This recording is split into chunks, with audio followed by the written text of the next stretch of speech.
Olá, boa noite. 4 pessoas foram assassinadas em uma ilha na região de São Pedro, em Vitória. Nós vamos direto para lá, onde está o repórter Yuri Demuner. Boa noite, Yuri. Quais informações você tem para a gente?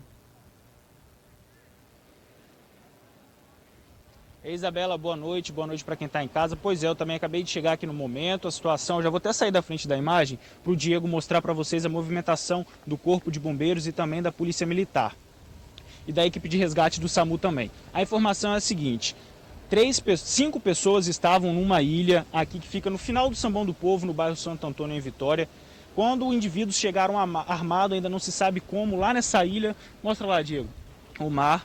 Indivíduos chegaram armados e balearam essas pessoas. Lá nessa ilha tem 3 pessoas mortas, foram confirmadas 3 corpos pelo Corpo de Bombeiros. Um outro deu entrada no PA de São Pedro, também já chegou sem vida, e um 5º indivíduo também foi socorrido para o PA de São Pedro e acabou lá ainda, né? Ainda não se sabe o estado de saúde dele.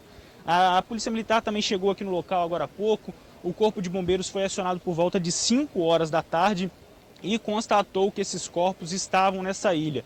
Segundo informações de familiares de dessas pessoas que já foi identificada, um desses mortos é o Yuri Carlos de Souza Silva, de 23 anos. Informações de familiares desse jovem deram conta que eles teriam ido lá para essa ilha fazer um churrasco durante a tarde de hoje. E não se sabe o que teria provocado a morte desses indivíduos.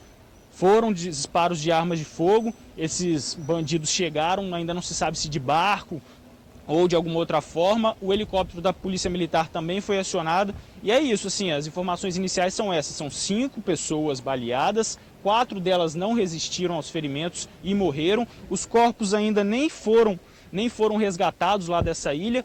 Um desses indivíduos chegou a vir nadando para a orla e conseguiu ir para o PA de São Pedro, onde recebeu atendimento médico e continua vivo. Esse indivíduo que veio nadando até a orla. E o outro indivíduo foi socorrido pelo tio, também chegou nadando aqui, mas acabou dando entrada lá no PA de São Pedro já sem vida. Essas são as informações então, Isabela. 5 mortes, um caso muito grave, né? 4 mortes, perdão, e um baleado. Eu volto com você aí no estúdio. Muito obrigada, Yuri, pelas informações. Uma situação gravíssima, realmente. Qualquer coisa você pode voltar ao vivo com mais informações. Muito obrigada. Olha, 2 advogadas suspeitas de passar informações para criminosos foram presas na Grande Vitória. As prisões fazem parte de uma operação que investiga assassinatos e tráfico de drogas. Um fuzil, além de outras armas, drogas e um drone foram apreendidos. Os policiais civis e a Guarda Municipal de Vila Velha apreenderam um drone, uma submetralhadora, além de droga e dinheiro. Foram apreendidos 2 revólveres calibre 38, drogas, material para embalar, dinheiro trocado referente à venda de drogas, um drone, um fuzil e uma pequena plantação de maconha. A Operação Concórdia foi realizada na manhã desta segunda-feira e prendeu 7 pessoas. 5 estão foragidas. Entre os detidos, 2 advogadas, identificadas como Flávia Borges Gomes Lobo, de 34 anos, presa em Vila Velha, e Joyce Fernandes, de 27 anos, detida no município da Serra. Desvirtuando o papel preponderante do advogado, né, que é estar ao lado da justiça, que é estar ao lado de todo o aparato, até mesmo policial, para exercer a lei dentro do nosso país, mas quando desvirtua isso, lamentavelmente, a gente tem que fazer o papel que nós estamos fazendo hoje, que é a prisão. Os advogados, a participação deles era no sentido de levar informações de fora do bairro Divino Espírito Santo para dentro do presídio, para os líderes que lá estavam presos. E também trazer informações dos líderes para os liderados e os gerentes do tráfico de drogas. Ainda de acordo com a polícia, a mulher do chefe do tráfico de drogas do bairro Divino Espírito Santo, em Vila Velha, também foi presa. Inclusive, 4 mandados foram cumpridos dentro de presídios do estado. 5 pessoas continuam foragidas. Esses indivíduos, eles praticaram diversos homicídios no município de Vila Velha. Nós apuramos e temos materialidade e provas de pelo menos 5 desses homicídios. Portanto, solicitamos à população que, caso saiba o paradeiro desses criminosos, ligue para o Disque Denúncia 181, a sua identidade será preservada. O jovem que era alvo dos disparos que mataram a menina Alice no começo do ano em Vila Velha já foi assassinado. Vinícius Júnior Martins Pinho, de 18 anos, foi morto com pelo menos 7 tiros no bairro Aribiri. Segundo a polícia, ele morava na rua onde o crime aconteceu. O jovem teria voltado a gerenciar o tráfico de drogas na região há cerca de 2 semanas. Ele era o alvo dos disparos que mataram a menina Alice Almeida, de 3 anos, em fevereiro deste ano. A criança brincava no quintal de casa quando Vinícius pulou o muro para escapar dos disparos que estavam sendo feitos por bandidos rivais. A menina acabou atingida e morreu. A polícia apurou que a morte da criança foi motivada por uma disputa de tráfico que começou no ano passado.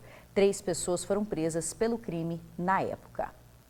Moradores do bairro Jaburu, em Vitória, fizeram um protesto agora há pouco. A comunidade reclama de uma ação da Polícia Militar que deixou 5 pessoas feridas. A PM diz que revidou disparos efetuados por traficantes, mas moradores afirmam que houve truculência. O ferimento no rosto do menino de 3 anos de idade foi causado por um estilhaço de bala. O menino foi ferido durante o aniversário da mãe, esta auxiliar de cabeleireira, de 20 anos. Ela conta que a festa, que acontecia no Morro do Jaburu, em Vitória, foi interrompida por uma ação truculenta da polícia. A gente só soube que a polícia estava ali porque foi um monte de tiro, foi muito tiro. As cápsulas das munições ficaram pelo beco onde acontecia a festa. São de armas longas, dezenas delas. E as marcas dos tiros ficaram pela casa dos moradores. Nos becos, o sangue dos ferimentos das vítimas. Foi um desespero, minhas amigas baleadas, entendeu? Os meus convidados, poderia estar muita gente morta hoje. Esta amiga da aniversariante também ficou ferida pelos estilhaços. Na perna, no braço, na boca. Eu estava com a criança no colo, aí eu só quis saber de se jogar no chão para me proteger e proteger a criança. O pai da jovem também foi ferido na perna, com um tiro de borracha, ao tentar socorrer a filha. Eu cheguei para ele e falei assim, vocês tudo vão queimar no fogo no inferno. E eles não aceitaram. Pegaram uma 12 e me deram um tiro, tipo assim, achando que eu estava ofendendo eles. De acordo com os moradores, a festa acontecia aqui nesse local. Tinham cerca de 12 pessoas, quando a polícia chegou atirando. Todo mundo correu, foi um desespero. Ao todo, 5 pessoas ficaram feridas, sendo 2 crianças de 2 e 3 anos e 3 adultos. Eles não queriam deixar a gente tocar em ninguém, queria que a gente deixasse a pessoa ali. E aí a gente vai fazer o quê? Eles estão com um fuzil desse tamanho na mão. Eu vou chegar na cara dele e vou meter a mão numa pessoa? Lógico que não. Esses vídeos enviados pelos moradores, segundo eles, são do momento em que os feridos foram levados até o mirante. Chegaram no morro, balearam todo mundo! Até agora, os moradores estão sem entender o que aconteceu, acuados, com medo de tanta violência, traumatizados. A gente não tem culpa de não ter uma condição financeira de sair daqui. Eles não chegam desse jeito em lugar nenhum, é só aqui e não é a primeira vez. Olha, a Polícia Civil diz que um suspeito foi preso e encaminhado ao centro de triagem de Viana. Já a PM afirmou que está pronta para ouvir a comunidade, garantindo uma apuração isenta. Olha, vamos mudar de assunto. A gente fala agora da volta às aulas presenciais nas escolas. O governo autorizou o retorno a partir de outubro, desde que haja regras. Mas os pais não são obrigados a enviar os filhos. As escolas já estão se adaptando. Distanciamento entre as carteiras na sala de aula, dispensa de álcool em tudo que é canto, inclusive totens espalhados para garantir a higienização constante. E até mesmo pias que antes não existiam foram instaladas. Essas são só algumas medidas adotadas nas escolas particulares do estado para a retomada do ensino presencial. E assim que voltar, os alunos não vão poder se descuidar. As máscaras são obrigatórias. Não cabe, por exemplo, que uma família autorize que esse aluno não use. Isso não pode acontecer. A escola só permitirá que esse aluno frequente a escola usando, tendo a etiqueta do uso, tanto da máscara como comportamento dentro daqui do espaço, mas sabendo, né, que se isso não for obedecido, infelizmente não há uma possibilidade de frequência. Com relação às aulas, as escolas vão analisar o rodízio das turmas e também como fica a questão aí das aulas online. As instituições, por exemplo, dos alunos maiores, vai optar por fazer quem está presencial assistindo a aula e essa mesma aula transmitida ao vivo para o público que está em casa. Algumas escolas vão optar por um rodízio, que pode ser diária, semanal, enfim, cada instituição vai ter que olhar o seu público, qual é a realidade que se apresenta e qual é a melhor estratégia para fazer, também em razão da idade do aluno. Da rede particular para o ensino estadual. Nessa escola de tempo integral em Santa Rita, Vila Velha, pias foram instaladas na entrada da escola. Além dos totens com álcool em gel espalhados por diversos pontos e o distanciamento nas salas, no refeitório, onde os alunos terão que tirar a máscara, os assentos foram marcados. Aqui as aulas vão funcionar num sistema de revezamento de presença e também de forma remota. A gente vai voltar primeiro com os alunos mais velhos do ensino médio, depois com o ensino fundamental 2 e na sequência com o ensino fundamental 1. Entre uma etapa e outra, sempre 15 dias, porque cada etapa vai ser dividida em 2 metades. Então, numa semana vem um grupo, na outra semana vem outro, 15 dias, e assim continua para o Fundamental 2 e para o Fundamental 1. As escolas já estão se preparando com relação à higienização, distanciamento e também com relação a como o conteúdo vai ser passado para o aluno. Tem rodízio de turmas, tem também as aulas remotas ainda, e existe também a polêmica entre os pais dos alunos.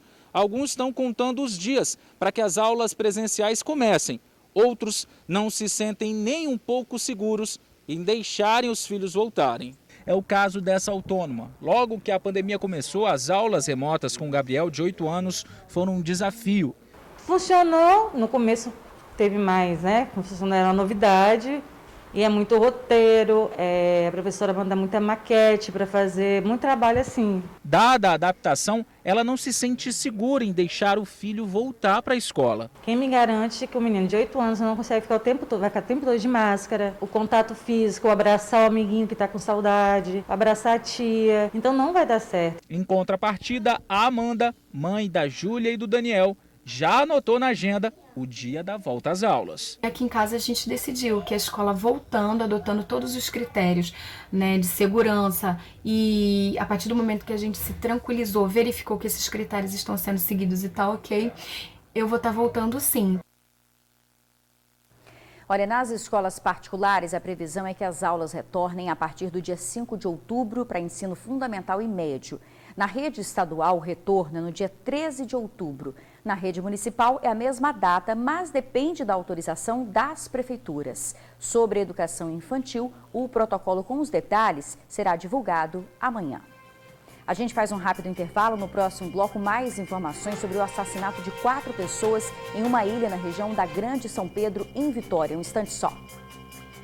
Voltamos a falar do assassinato de 4 pessoas em Vitória. O repórter Yuri Demunera acompanha a movimentação ao vivo. Yuri, é com você.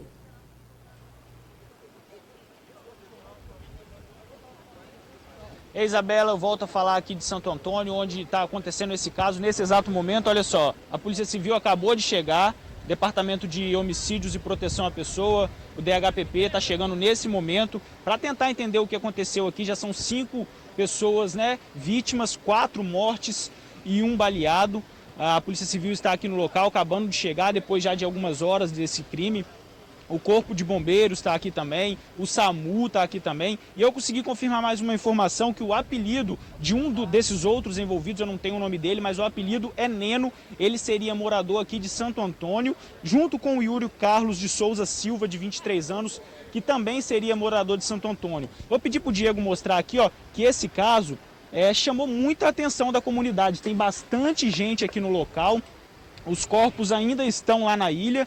2 conseguiram ser socorridos aí para o PA de São Pedro. Um acabou morrendo ao dar entrada no local e o outro está lá ainda, não se sabe o estado de saúde dele, mas parece ser grave, parece que foi baleado também. Como eu disse, a população aqui de São Pedro está bastante curiosa, está aqui no local e a Polícia Civil acabou de chegar, tem o Corpo de Bombeiros, tem o SAMU. Então, só reforçando, tem o Yuri e também tem o Neno aí. Essas 2 pessoas já identificadas, não tem o nome desse Neno, mas são esses 2 rapazes que já foram identificados, que foram mortos. Eu volto com você no estúdio, Isabela.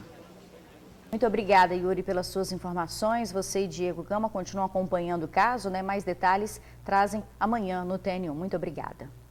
Olha, agora a gente fala da pandemia de coronavírus. Nós temos dados atualizados para vocês. Em 24 horas, gente, 20 pessoas perderam a vida aqui no estado. Foram registrados mais de 600 novos casos. Vamos ver aqui no painel Covid os dados gerais. Nós ultrapassamos a marca de 3.500 mortes, chegamos a 3.524. Os casos confirmados são 129.796 e o número de curados é de quase 120 mil pessoas. De ontem para hoje, 635 pessoas foram consideradas curadas do coronavírus.